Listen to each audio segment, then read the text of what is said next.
Hello everyone, I'm Annie Gibbins and you're listening to Memoirs of Successful Women, the podcast where you get to hear candid conversations with fascinating women from around the globe who share aspects of their business and life journey, how they measure their success and what they have learned along the way.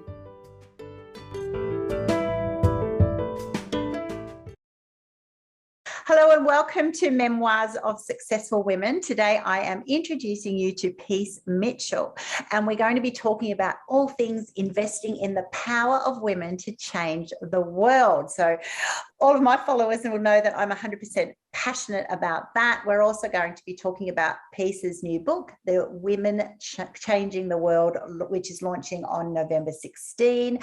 Peace is the Australian Ambassador of Women in Tech and also the co-founder of the Women in Business School. She's also co-founder of AusMumpreneur. She's an international keynote speaker, TEDx speaker, best-selling author, host of Women Will Change the World TV and Forbes.com business expert. So welcome to my program, Peace. Oh, thank you so much for having me. It's really exciting to be here and I'm looking forward to our conversation today. I'm super looking forward to it because you just have so much to share and I love talking about women in tech because I know tech is the foundations of every business structure to be able to be doing what we're doing and also the source of so much of all of our innovation. So how about you tell the listeners, what does the day in Peace look like? You know, how do you spend your time? You're in so many different sort of pies, I suppose. How do you mix that? Well, I'm a mum of 4, so I don't ever mention that in my bio, but I probably should. I have 4 children, so that is a big part of who I am and what I do. Yeah. And so my morning starts, getting them ready for school. But I'm fortunate they're all at school now. 2 of them have graduated now, but 2 in school. And so I work school hours. Yeah. And I think the key to being able to do everything that I need to do is prioritizing and delegating. So those 2 things are hugely important for me. And I'm in business with my sister, which is so much fun. And we're both quite fast movers. So we can think about things, plan something quickly and launch it quickly. And because we understand each other and we're very in sync with each other, but we also have an incredible team surrounding us who are also able to make things happen fast. So I think that really is the key to being able to be the Australian Ambassador for Women in Tech, be involved in all the other things I do, run the Women's Business School, write books, publish books. We've just today launched our own publishing imprint called Women Changing the World Press, which I'm super excited about. And I also do a lot of volunteer work giving back. I'm on the board of Terai Trent International Foundation, which is a group of schools in Africa who are educating children in rural Zimbabwe. And they've educated over 38,000 children. It's an incredible initiative that I'm really proud to be part of. Oh, you should be proud. Oh my gosh, that is just wonderful. And I'm going to look forward to tapping into that as well. And I love what you said there to start though, that, you've got to know how to delegate and outsource. And that's one of the secrets. I think many people looking in on, these women who can just do everything. Oh my gosh, you will instantly get that super mum status, right? And although, you're definitely extremely accomplished, it also doesn't mean that you're doing every single component of that. When we're in startup phase, we generally are. So those of you listening in, if you feel like going, well, that sounds good. We all start by doing every little bit of the cog in the wheel. But the secret as you grow your business is definitely to be able to outsource, which is really hard, and to delegate to others, because there's that control thing, isn't there? When you start your baby, whether it's your business school or your AusMumpreneur group, being ambassador, you kind of, how hard do you find it to release some of those components, even if it's to your sister? I think this is the challenge that so many entrepreneurs face, because when we start out, as you said, we do have to do everything. You have to be across everything. You've got to do all of the graphic design and the website and the marketing and the social media and the ad copy and, promotion, everything you're doing yourself. And you like the way that you do it, and you take pride in your work, and this is your blood, sweat and tears. You've poured your heart into it, so you have this high level of expectation of the standards that you want to deliver. And when you're starting out, that's what will get you started and make you successful. However, if you want to scale, you can't do that. You actually have to do the opposite. You have to let go of trying to control all of that, and you've got to trust other people. And that's been a huge thing for us, but also for lots of the entrepreneurs that I've spoken to. Letting go of that trust, learning how to trust others, and letting go of the fear around, they might not do it the same way I do, or it won't be perfect, or what happens if they get something wrong, and letting go of that fear and really letting others, being trustful and giving your trust in others' ability to do those things for you is a huge part of being able to scale your business. And I think if you're unable to do those things, if you're unable to let go of controlling and micromanaging everything, then you're not going to be able to successfully scale your business. So it's super important, but it's quite hard too. I think there's a lot of personal growth that happens in being an entrepreneur. It's certainly been the best course I've ever done on personal development has been having my own business, because you have to learn so much about yourself. You have to get over all of the perfectionism and fear of failure and trying to control everything. You've got to let go of that and trust others and ask for help. It's huge. It is absolutely huge, and it's so important to ask for help. And we both know the incredible value that people who've done that journey before you, making sure they've actually done it in the way that you're wanting to do it. So just because someone's done that walk before you, it might have been at a different time in a different way, and you can certainly pick up tips, but it doesn't mean that you need to be following that template, right? We're all going to make our own blueprint, and it does take that heartache to actually work out what works for us and our balance and our industry that we're in. And it is so different coming from, that's right, the day job, and we think about it in companies. Of course, different people do different parts of the role, and you only have to worry about yours.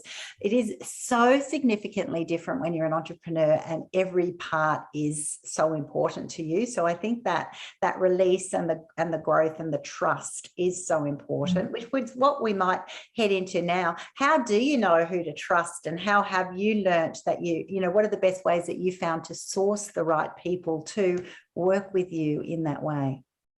I think there's no easy way to find the right people for your team, but it's super important to get the right people working with you. And I think one thing that you have to look for is people whose values are aligned to yours. They need to be on the same page with your values. They need to believe in your mission and be excited about what you're doing and be excited about being part of the journey, because it's not always easy being part of a team. There's times when we're so busy and we expect so much from our team, and they need to be able to be there and be able to step up and help us when we need that support. So yeah, you've got to have people who share those values and have that same sense of excitement, enthusiasm for what you're doing. I think it's a bit of trial and error too. We've had people in our team who've stayed for a short time, and then others who've stayed for a long time. It's difficult to find people who are going to be the right fit, but I think it's worth persisting with. You've got to keep trying to find those people, and once you do, they'll stay with you for a long time if they're the right people. And the other thing that I found really interesting is identifying different people's strengths, because often someone will come to you and they say, yeah, I can do whatever you need me to do. I'm across pretty much everything. But as you get to know them, you'll find that they've got different skills in different areas and things where, they're really working in their zone of genius if you give them this set of jobs to do. Whereas if you give them a different task, it takes longer, or, they're not as excited about it. So that's been a really interesting journey as well, discovering our team's strengths and what they love and where they really shine and where they can do the best for the brand. So it's a really quite a complex journey in delegating and outsourcing things, but it's quite magical. I love it. I love working with people. Yeah. You can tell. I think I read you've had 50,000 people through your business school or have been touched by your business school. Is that right? We've had 400 graduates through the Women's Business School, but we have a online community of over 100,000 now. Wow. So we have social media followers and people who subscribe to our newsletter and lots of people who are part of our community. And over the last 12 years, we've worked with thousands and thousands of women who are running businesses. Why did you specifically set up the Women's Business School? Why is it so important to have a women's school? So we originally started with AusMumpreneur back in 2009. Before that, we had an online forum back in the old days, an online community called Connect to Mums, and it was for mums. It was a parenting website, but we found within that niche a really strong group of mums who were starting businesses from home so that they could be at home with their kids, but also be running a business. And so we did that from 2009. And then in 2016, we launched the Women's Business School, because what we found was we were talking to these women and they had incredible corporate experience behind them. They were very qualified and clever and great at doing a whole host of things, but they didn't necessarily have all of the business acumen that you need. They might not have had expertise in finances or sales and marketing or promotion. And so the Women's Business School was designed to fill those gaps. So to really help them get those foundations for business that you need to take your business further. But as well as that, we really wanted to design a program which was specifically for women. And so we did a lot of market research. And what we found was that they wanted to do business education, but they weren't enrolling in things like an MBA or even the diploma of business because they're so time intensive. And also you're often required to be on campus, and that access is very difficult when you've got young babies. So, and they also didn't have a lot of time. I mean, even the diploma of business requires 20 hours a week of study for a full year. And I don't know about you, but I don't know any mums who've got young children and are running a business who then also have 20 hours spare to do education. So we developed a course which was very time efficient, flexible. It's all online, so it was easy to access. And it gave you the knowledge and information you needed to get your business up and going quickly. And it also connected you to the connections that you need to grow your business. Because when you're starting out on your own, you're working from home, you don't know who the right accountant or graphic designer or copywriter is. But if you've got a community around you, then you can say, hey, I need help. Who should I use for a bookkeeper? And someone will be able to point you in the right direction. Yeah. So that's what it's about for us. The Women's Business School is a really important place for women who are starting out and also for women scaling, but to have that network of connections around them, to have easy access to business education and to have somewhere to ask the questions and get the advice that they need for their business. I think that is so valuable, and it's definitely along the lines of what I coach women in as well. But I look back and go, gee, I wish I had that back in my day. I had 5 kids, including 2 sets of twins, 26 months apart. So I juggled, the degrees and all that thing. And I had that moment that I know so many women listening in will have had, that, the gap to, for me, it was like, do I do an MBA? And then it was just like so many hours off campus time. There was no way in the world that I had that. So I ended up doing different things like Lean Six Sigma or company directors, and I try and do all these little bitsy bits to try and get you sort of positioned in the right way. So having a school that is, that's right, flexible and is giving you all the essentials, and some of it, that's right, you don't need the MBA. You actually just need the essentials, and you need the confidence that you are doing the right thing. And I think for so many of us, it's such a big leap that, as you said before, there's so many smart women who've been working in pretty senior roles. They have time off to have kids. They're then thinking what about what's next, and they, sometimes if you're weak in 1 or 2 areas, you can think it's not possible. But when you then either you learn the basics and then you know how to outsource and team up, that's right, you can actually do it all. It changes your life, right? You will have seen so many, in those 400 graduates of yours, so many lives changed because they took that leap to Oh, back absolutely. themselves, right? There's a huge element of just backing yourself as an entrepreneur, don't you find? Definitely, definitely, definitely. But investing in yourself as well. Really, that education needs to be something that you commit to for a lifetime. And whether that be through doing courses, that's one thing that you can do, but also listening to podcasts like this one, or reading audiobooks, or reading books, or online articles. Any way that you can soak up knowledge and information and strategy, get ideas, I think is really valuable, and definitely something that you need to be doing as an entrepreneur, definitely. What are the biggest challenges that you find the women who come into your network? What are their biggest challenges? For those listening in, it'll make them feel better when they realize that a lot of women have those same sort of challenges. So what do you find? Oh my gosh, I think it's what I've already touched on. It's overcoming the fear of whatever it is.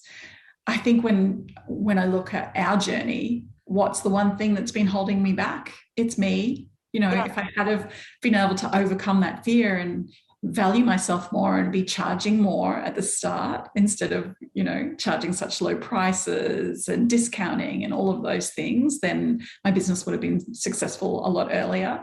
Having the confidence to try new things and not be afraid of failing and, falling on your face. It's not that bad. But I think that fear of failure, like, well, what will everyone think if I launch this new product and no one buys it? It'll be humiliating. So I'm not going to even bother because I don't want to go through that pain. But actually, you have to have the courage to do that, because how will you know if it's not going to be amazing? What if it becomes like the bestseller and everybody wants it? You won't know that unless you put it out to the world. It's not up to you to decide whether people will want it or not. The market will tell you. And if they don't want it, that's okay. Maybe they want it slightly different and you can change it and then provide something the market does want. But you have to get over that fear first. And I think that fear is something that's definitely a challenge so many women face. And I know I have, and I've had to overcome that. And I think that if I had have been braver earlier, that maybe things would have been different. But at the same time, I have no regrets. I'm so proud of our journey and everything we've achieved so far. So I'm really excited for the future.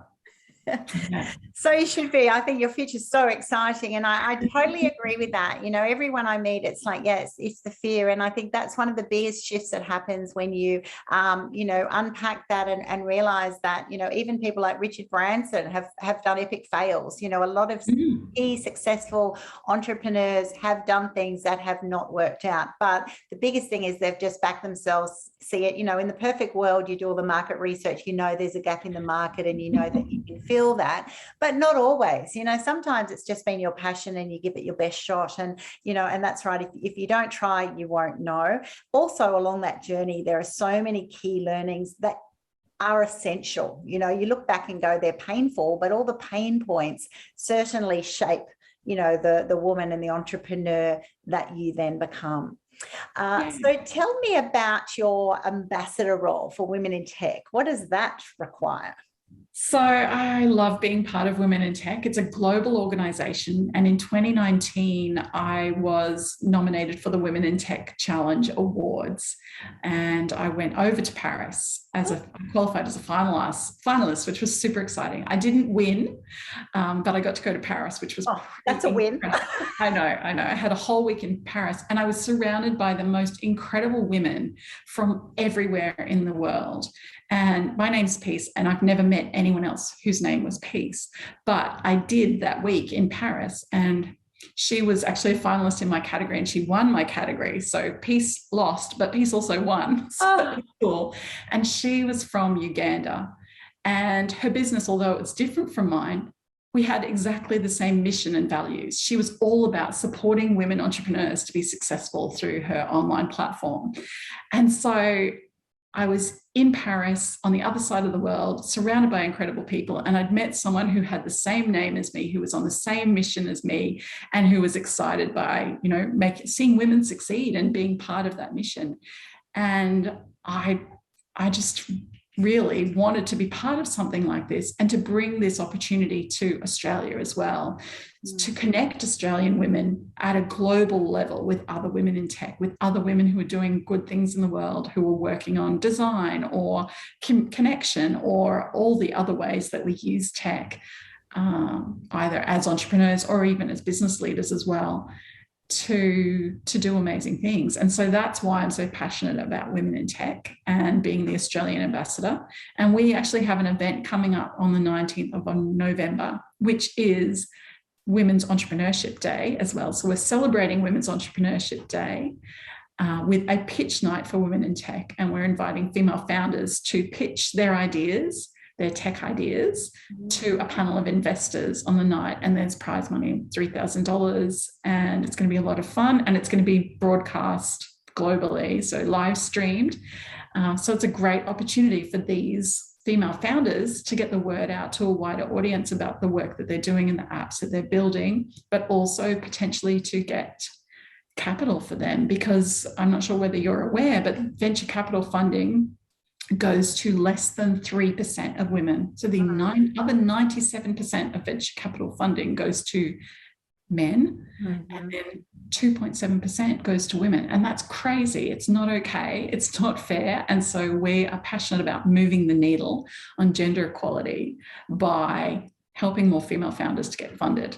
Oh, absolutely. One that's outrageous, and I know I've got sort of similar stats that I've been competing as a CEO in my roles for the last decade. That's right. We started at that. I think it's still 3% of ASX listed sort of companies and so forth. So these female statistics are just so not okay. But rather than that, we've got to take action and we've got to change the needle, right? We've got to do things that actually are going to make the difference. We can't just sit back and complain and say that's not okay. We actually can do things. So I absolutely love what you're doing, and I'm going to be promoting that through all of my networks and definitely a few of my clients, even to come in and listen, right? Because even if you're not ready to be doing that pitching, it's actually, that's how we learn, by watching others and seeing how it works and picking up those little gold nuggets, finding out why the person who was successful did win, and try and learn off them. So thank you for making that opportunity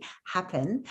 What drives you then? So for you to be doing these things, you're obviously 100% passionate about women and women empowerment, women opportunities, fulfilling your potential. What deep down drives you to make that happen? Well, I have a really strong calling, and I discovered that calling. I remember the exact day and time that I discovered what my calling was. Back in 2006, a natural disaster hit my local community. I'm in a little town called Innisfail. It's a little farming town in far north Queensland, and a big cyclone Larry, came through in 2006 and wiped out our town. So every single family's, either their home, their business, their farm, the kids' schools, everything was impacted in some way. Like some people lost their roofs and their whole house, and other people didn't get that much damage, but they still got water damage through their kitchen. Or, my husband was a pawpaw farmer at the time. We lost the whole farm. And it was a really devastating time for our town. And in the aftermath of the disaster, what happens typically is that all the menfolk go out and they get their chainsaws and they clear the roads and they get tarps and they patch the roofs, and they're really a big part of the cleanup operation. But the women are left holding the babies. I had 3 young children under the age of 4 at the time. And so I couldn't go out and help clean up. I had to stay home with my children. Yeah. And the other women in the community were kind of in the same position. They wanted to be part of the rebuilding process, but they also had to be at home. And so we started a nonprofit organisation called Mothers Helping Others. And Quentin Bryce, who was the former Governor General of Australia, she came to our town and visited, and we hosted a morning tea for her. And I remember her saying, look after the mothers, because they're the glue that holds the community together. If the mums aren't okay, then the whole rest of the family will fall apart, because everyone relies on the mother. Yeah. And when she's happy and well, then she's better able to care for not only for herself, but also for her children, her husband, the elderly neighbours in the street, extended family. The whole community benefits when women are happy and well. And so that's when I found my calling. It's like, yeah, this is what I'm here for. I'm here to support women, because when women are healthy and well and fulfilled and financially independent, then they're better able to help everyone else around them. And all of the research shows that as well. And that's what gets me up every day. That's what I love. What a powerful story, an amazing thing to live through, but what a positive outcome that it just showed you so many aspects of society generally, of the way things have been and the way things can be moving forward, right? And the power of the collective is huge, and being able to, collaborate, help others in times of need. But that's exactly right. And we've seen that sort of challenge happen over the last year with COVID, the amount of women who've actually left the workforce to homeschool children while men kept juggling their jobs, and the statistics have been quite stark in that area of the amount of women who haven't done that. Of course you choose to, of course you're going to look after your kids, but it hasn't been an automatic split or juggle. It's just been actually quite a massive sacrifice. So I know to turn that into a positive, there's many women now at that stage where you were at long ago going, well, here I am sitting with the kids, we don't know what the future is now. How do I actually make sure that I am stimulated, secure, growing constantly, and that can be by becoming an entrepreneur and starting your own business, right? And become part of this community. That's what people often don't realize. There's so many tribes out there who are women who have been doing that before you, who will help you, who will provide advice, provide support, because they've done that walk before you, or they're still on the journey and they're just at a different part, right? And they're generally very, very happy to give back. So you've put out a book. Tell me about the book that you're publishing in a couple of weeks. Yeah, so our new book, The Women Changing the World, is launching very soon. And it's a collection of the stories of 33 women who are changing the world in big and small ways. So it was really important for us to write a book that was really inspiring and incredible, but it was also important that it was relatable, because I wanted to inspire other people to take action, for them to read these stories and think, wow, if they did that, then maybe I could do what I'm thinking of doing and make a difference in this way. And so I'm so excited to see what the ripple effect of this book is going to have. The stories are incredible. The 33 very different women, they're mostly Australian, but we also have authors from other countries as well. And yeah, I'm just so excited about this book coming out and people reading these stories and being inspired to follow their calling. Imagine if every single person thought to themselves, okay, what can I do to make a difference? Imagine that. People would then really go out and be helping each other, or taking action on climate change and the environment, or running businesses which gave back and were purpose-led rather than just profit-driven. So that's the power of this message, and that's what the ripple effect, I'm hoping it will make a difference to people's lives and make people think about choices that they can make to make a difference and change the world. Brilliant. I'm definitely going to read up there, because I just love I love actually those books that are a compilation of just so many people's journeys, because that's it. They'll have all approached, they want the same outcome. They want to, be financially secure, successful, give back, make a difference, have been led for a certain reason, but they've all had their own journey. They've all had their own learnings, and there are always challenges, challenges that come up that, not many people just go from overnight sensation, even though it might look like that in social media. Sometimes it's like, no, there's a lot of blood, sweat and tears, a lot of frustrated moments, and a lot of fear, and even self-sabotaging that goes about until suddenly things kick into gear. And that can happen in different times for different people. Sometimes it's easier, sometimes it's not, and it's not always because of circumstances, not about even your own learning curve. So I think it's so valuable to have those compilations, and they're very inspiring. So those listen in, definitely get a copy of this book. It sounds like it's going to be launched at your Tech Award night. Is that correct? Or is it just the same timing? It's that week, yes. That week? Right. And how will people find this book?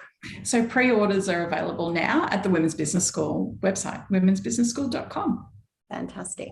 And for those women listening in who think, yes, I'd love to do a business course, and they'll start checking out the Women's Business School, how long do people usually take to get from, you know, an idea to launching?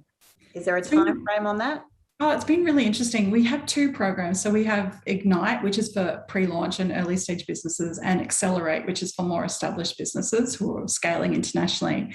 But this year, we've just finished our 2021 course. And one of the women who started in the Ignite program, she just had an idea at the start. And now, 6 months later, she's launched that business. She's selling products. She's now working with a manufacturer so she can scale and sell even more of her products.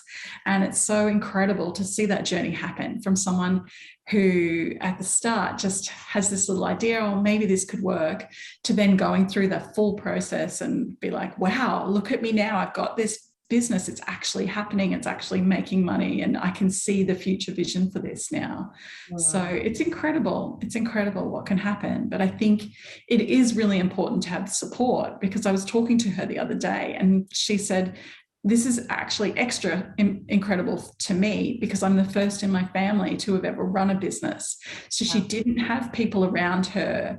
She didn't grow up with business and entrepreneurship. So to have this network of women that she could, you know, call on and ask for advice has been invaluable for her on that journey of, you know, from the idea to launching and selling products. So it's so wonderful. I mean, that's right. People who go through these journeys, because it is a life-changing journey, they do become family in a way. They become your sisters. They help you out, and they're all there to support you and to help you get a step up. You know, they're leaning into their empowered future, and they all are.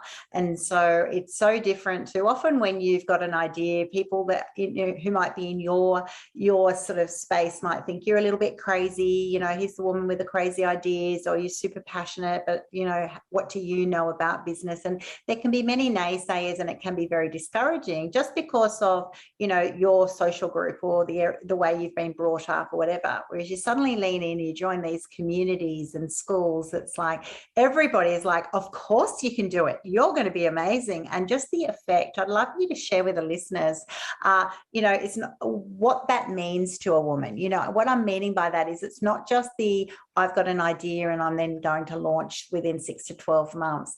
Describe what you actually see in people's, you know, physical characteristics, because I know it just has so much effect on their self-worth and their confidence. Yeah, exactly. And I think what you were saying, often the people around you, if they haven't had a business before, there's a real element of fear around, oh, well, you could lose everything, or it'll be a flop, or no one will want to buy that. But if you're around other entrepreneurs, they're like, yeah, well, that's a good idea. You should definitely give that a go. It's a different mindset. And I think there's things that you can't talk about with, you know, the school mums don't necessarily get it, or your family doesn't necessarily get it. But when you're with like-minded people, it's a different thing. They do understand the challenges you're facing and what you're going through. And I think it's so important to have those kind of people around you. But the growth that you see, the confidence is a huge thing that we see through our program. Women really having the courage to step out of their comfort zone. For a lot of women, self-promotion is the hardest thing. Yes.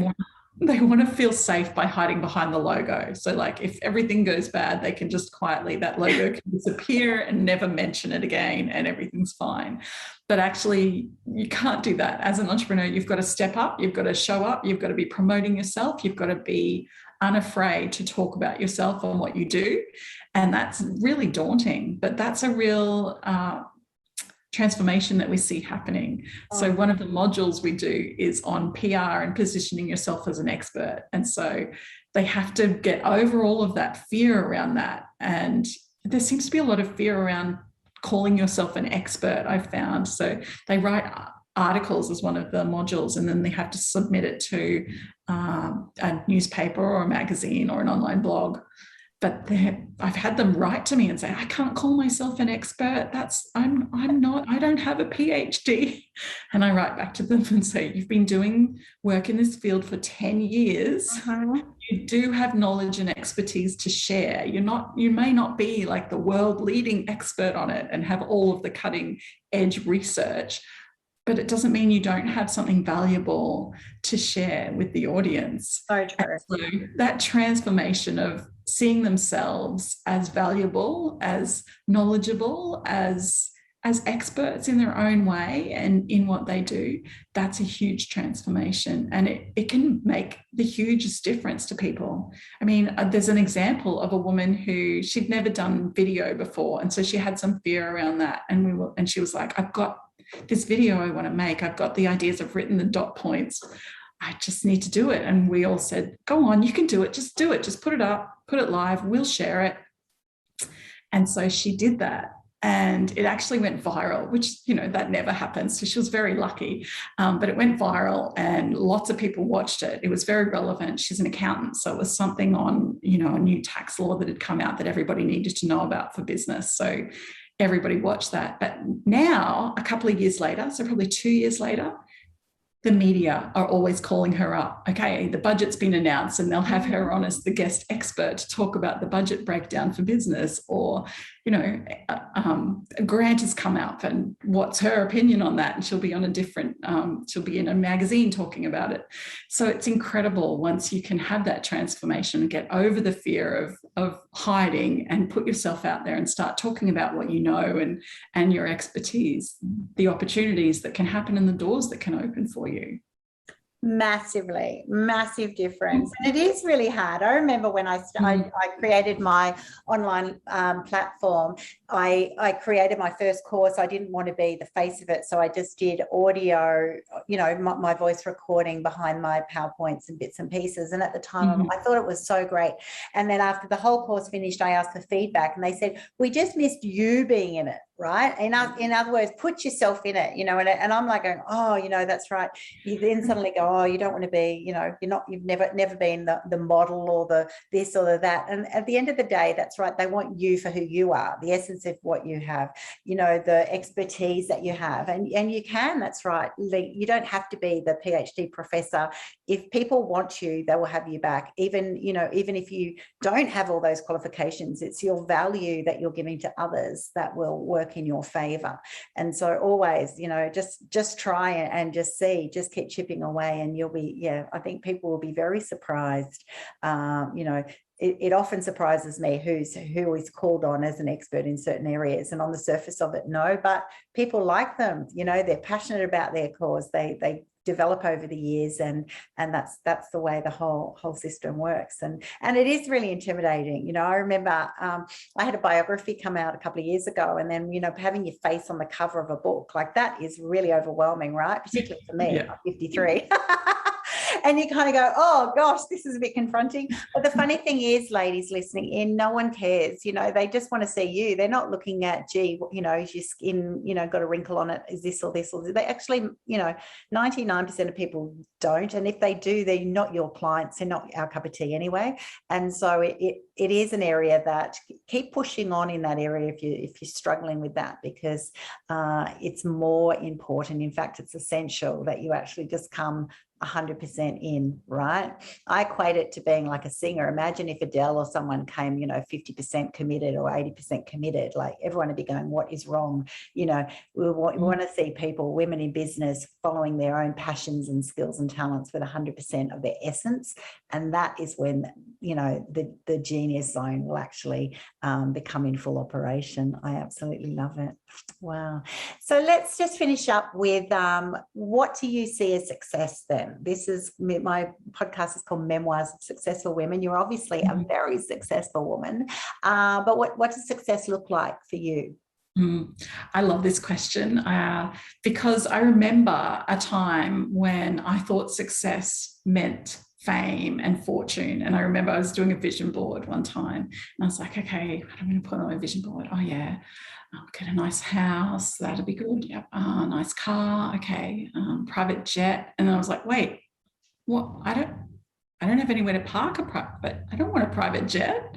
Well, why do I need a private jet? I realized that actually success to me didn't mean those things. Success to me meant genuinely living my best life. It meant having time with my family and with friends. It meant working on things that I love. It meant traveling the world and seeing new experiences. It wasn't about fame and fortune. And I think that everyone needs to define success for themselves on their own terms. And it shouldn't be the same as everyone else's. I think we should all have our own definition for success and what success looks like for us. And so for me, it's as simple as living my best life and having that balance of time for work and creating new things, but also time for friends and family, but also time for me just to have time to myself doing what I want. So important. And that's a gem at the end that you've just shared, time for yourself, because often we're so self-sacrificial while we're trying to make sure that we get the balance right for the mix. But that's right. As we said throughout this interview, you're the mum at the core of this whole family entity, and so my family had this funny saying, when mum's not happy, no one's happy. I was obviously stomping around a few times, but it's a bit like that, isn't it? When you actually take that time to invest in yourself, get to know yourself, love yourself in all the right ways, then it will then go back tenfold back through, for yourself personally, and also with your partner, family, kids, friends, business. It's definitely the essence, rather than starting, that's right, with trying to get the jet. I think that's not quite enough motivation. It might be for some though, so. Well, the jet's your thing, but I think, I didn't need to have all of those things. And that's when I realized that success was different for me. It was about living my best life and defining that for myself. Fantastic. Well, thank you so much for being on my program, Memoirs of Successful Women, today. I will put all of your podcast details, your website details on my platform so that people can get in touch with you. And ladies, if you're thinking, yep, I really need to do a pitch, an amazing pitch in Women in Tech, or I want to listen in, I'll have the details for that as well. Definitely start helping peace shift the needle in this space. This is a huge area where, women are so amazingly gifted, talented, powerful beyond measure. We just need to realize that and actually just start saying it's not okay with peace, and to be, putting yourself forward for opportunities. Make sure people notice you, that make sure those venture capitalists will see you and your ideas and your gifts and talents. So I encourage them to do that. I encourage them to definitely read your book coming out, and definitely always equip yourself with business skills, ladies. It is it's just the most freeing thing to be following your passion and working hard, being committed, but also just getting the rewards for that and being able to define success on your own terms. I think that is so important. So thanks for being on my show today. Oh, thank you so much. I have absolutely loved being here.